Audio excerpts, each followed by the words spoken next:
Jak by se cítil ty, kdyby do tebe byl zamilovaný 1, 2, 3 nebo dokonce až 4 tvoji kamarádi?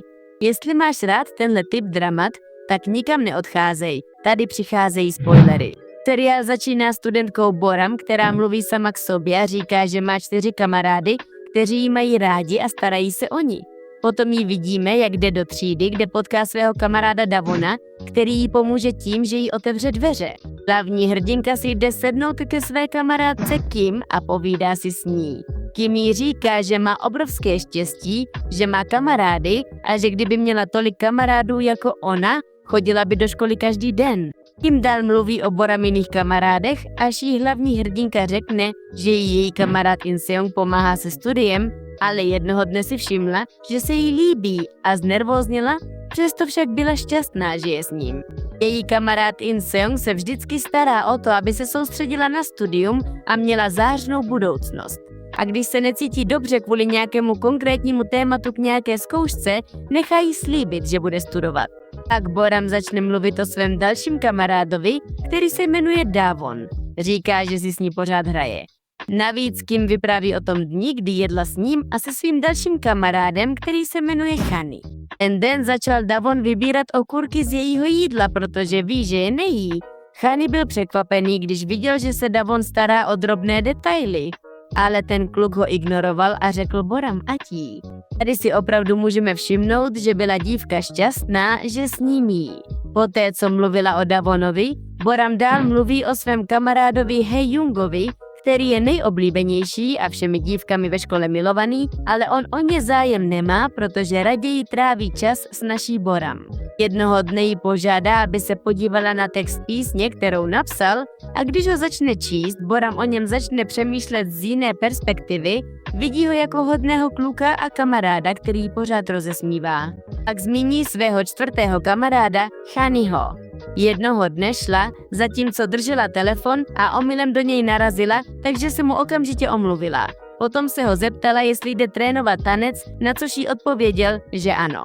V jiné scéně ho při tanci Boram tajně pozoruje a on, když si toho všimne, předstírá, že ji nevidí. A takhle získala svého 4. kamaráda. Když všechny tyto vzpomínky skončí, vidíme Boram po odchodu ze třídy, jak jde s Kim a říká jí, že se jí líbí její přátelství s kluky. O chvíli později jí Shani spolu se svými dalšími kamarády začnou volat, aby jí doprovodili domů. Další den vidíme Boram, jak jde se svým kamarádem Chanim do školy a tam si všimne, že je naštvaná a zeptá se jí na důvod jejího rozladění. Ona mu jako odpověď vysvětlí, že se jí zkouška nepovedla a že se teď velmi bojí reakce profesora. A aby se cítila lépe, Chani dostane nápad a navrhne jí, aby nešli do školy a šli se projít, s čímž Boram souhlasí. Mně to nepřijde jako zrovna dobrý nápad, ale budiš. Potom je vidíme v knihovně. Boram se pokouší vzít knihu z horní police, ale nedosáhne na ní a tak použije žebřík. Chani naopak žebřík přidržuje, aby na ní dával pozor, protože je očividné, že je do ní zamilovaný. Ale Boram si lásky, kterou k ní cítí, nevšímá a bere ho jen jako kamaráda. Po chvíli později přinese Chani v jídelně na stůl spoustu jídla a požádá ji, aby jedla. Poté je Boram zmatená a ptá se ho, jestli se k ním přidal ještě někdo další. On jí však řekne, že přinesl hodně jídla, protože je maličká a chce, aby vyrostla. V tu chvíli si Boram všimne, že se o ní stará víc než obvykle, zatímco Chani má příliš velký strach na to, aby jí vyznal lásku. Chani chvíli na to šel Boramovi pro džus, našel jí spící a jako gentleman jí přikryl, pak si sedl k ní a díval se. Tento krásný okamžik netrvá dlouho, protože Boram dostane zprávu od svého kamaráda Davona, který si o ní dělá starosti, protože nepřišla do školy, ale ona se jen zasměje a svého kamaráda uklidní. Kvůli tomu se na ní Chani zlobí, protože si píše zprávy se svými kamarády a jeho úplně ignoruje. Navíc se jeho nespokojenost ještě zvětší, když mu ukáže fotku, kterou jí Davon poslal. A jakoby toho pro Shaniho nebylo málo, Davon se rozhodne jí zavolat a oba se spolu začnou smát. To už je na ní opravdu moc a tak se rozhodne rychle odejít. Boram zavěsí a běží za svým kamarádem. Moc hezké, Chani, ale tenhle přístup je trochu toxický. Nemyslíte? Když ho konečně dožene, zeptá se ho, co mu tolik vadí, ale on ji ignoruje. Boram však dál naléhá a kluk jí nakonec vyzná své hluboké city lásky. O tomhle Boram úplně zkamení, protože to nečekala. A právě tam, v tu chvíli se dozvídáme, že Davon také celé to vyznání sledoval a je velmi rozlobený, protože se ukáže, že jeho kamarád má rád stejnou dívku jako on. Další den vidíme Davona, je ve škole a jde se svým kamarádem Chanim, ale najednou za ním Boram přiběhne, aby si z něj jako obvykle udělala legraci, jenže k jejímu překvapení Davon ignoruje, vážně se na ní podívá a potom odejde. V jiné scéně ji vidíme ve třídě s její kamarádkou Kim, kde se jí postaví a řekne jí, že moc dobře ví, proč včera nepřišla do školy. Na druhou stranu chce Kim vědět víc podrobností a vyptává se jí na všechno, co se včera stalo. Davon, který sedí vedle dívek, je velmi rozlobený. Boram se ho pak snaží zeptat na zprávu, kterou jí včera poslal, ale on ji znovu ignoruje, protože nechce přijít o své přátelství s Chanim. Něco později se Boram na chodbě připojí ke svým kamarádům a požádá Davona, aby s ní jako obvykle poobědval, ale on jí odpoví, že má práci a že musí jít. Teprve tehdy si konečně uvědomí, že s ní nechce mluvit. Když se vrátí do třídy, Boram mu s velkou úzkostí pošle dopis a když ho Davon otevře, najde v něm její omluvu pro případ, že udělala něco špatně, ale on ji jako úplný orangutan dál ignoruje jako obvykle. A protože jí neodpověděl, naše zoufalá hlavní hrdinka se rozhodne mu zavolat, ale on jí odmítá cokoliv říct, dál ji ignoruje a dokonce odejde ze třídy. Na konci dne se Davon vrátí do třídy a nechá jí na lavici dopis, ve kterém jí konečně vyzná, že ji miluje.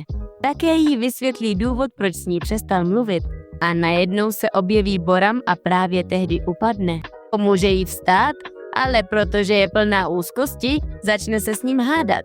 Davon jí řekne, že už nebudou kamarádi jako dřív. Ona se ho zeptá, jestli ji nenávidí, ale Davon jí řekne, že ji ve skutečnosti miluje. Boram mu však nevěří. On se rozlobí a odejde odtamtud. Potom zmatená hlavní hrdinka najde dopis, který jí nechal na lavici a uvědomí si, že se k ní Davon chová takhle, protože si chce zachovat přátelství s Chanim. Další den vidíme smutnou Boram, jak sedí ve třídě sama, ale aby toho nebylo málo, spolužáci si z ní udělali legraci a dali jí na lavici odpadky. Mezitím vedle ní vidíme několik dívek, jak mluví o tom, že se jim líbí písně In-seonga a Hae-junga a když se začnou nudit, rozhodnou se jít obtěžovat Boram. Pak do třídy přiběhne jedna dívka a všem řekne, že In-seong a Hae-jung jsou tady. Po té zprávě všechny dívky rychle spěchají, aby je viděli. Potom jedna z dívek začne mluvit s Hae-jungem a dá mu ochutnat dort, který udělala. Boram, která všechno z dálky sleduje, vadí, že jsou dívky klukům tak blízko a tak se vrátí do třídy a začne si čistit lavici. Právě v tu chvíli se objeví její kamarád Hae-jung a začne jí také pomáhat uklízet. Hned na to samé udělá i In-seong. A to všechno sledují její trapičky, které jsou zaplavené žárlivostí a tak se rozhodnou jí dál obtěžovat, dokud školu neopustí. V jiné scéně je Boram sama a poslouchá hudbu, dokud se neobjeví In-seong a nesundají sluchátka, aby zjistil, co poslouchá. A protože se mu to, co slyší, moc líbí, začne si zpívat spolu s písní. Tam si Boram potvrdí, že se jí In-seong opravdu líbí. O chvíli později se Boram setká se svým kamarádem Hae-jungem, ale všimne si, že je rozladěný a zeptá se ho, co se děje. Říká jí, že musí napsat text nové písně, ale nemá dost času. Pak jí ukáže nedokončenou píseň, kterou napsal. Najednou si všimne, že se mu líbí, protože se k ní chová velmi hezky. Má však strach vyznat mu svou lásku a jen úplně zkamení. Na konci dne vidíme Boram sedět, šťastnou, že je obklopená svými kamarády. Dívky ji však dál obtěžují. Říkají, aby se držela dál od jejich populárních kamarádů. Boram naopak zůstane potichu, protože ví, že kdyby promluvila, zmlátili by jí. Právě v tu chvíli jedna z trapiček zvedne ruku, aby jí dala facku, ale najednou se objeví In-seong a Hae-jung, aby ji ochránili a kvůli tomu dívkám řeknou, aby nechali Boram na pokoji, jinak budou potrestány. O chvíli později vidíme Boram plakat ve třídě, omlouvat se Hae-jungovi, že ho donutila čelit šikanátorkám. On jí říká, ať nepláče, protože její smutek ho trápí. Je Jung, unavený z toho, jak se pořád drží zpátky, jí vyzná lásku. Najednou k ním přijde Inseng a nevyhnutelně všechno slyší. Ukáže se, že také šel s úmyslem dát Boram limonádu, kterou má tak ráda, a vyznat jí lásku, ale předběhli ho. Nakonec se kluci kvůli ní začnou hádat, zatímco je Boram prosí, aby přestali. Ale v tom úplně opravdovém skutečném konci se ukáže, že tohle všechno je jen výplod Boraminy představivosti a všichni tihle kluci jsou ve skutečnosti součástí kapely, kterou má strašně ráda, a proto si celou tu dobu představovala, jaké by to bylo, kdyby do ní byli všichni zamilovaní. Tak drama končí. A s kým ze všech bys chtěl, aby zůstala? Napiš mi svůj názor do komentářů. Taky mi dej like, přihlas odběr a zapni upozornění. Uvidíme se příště.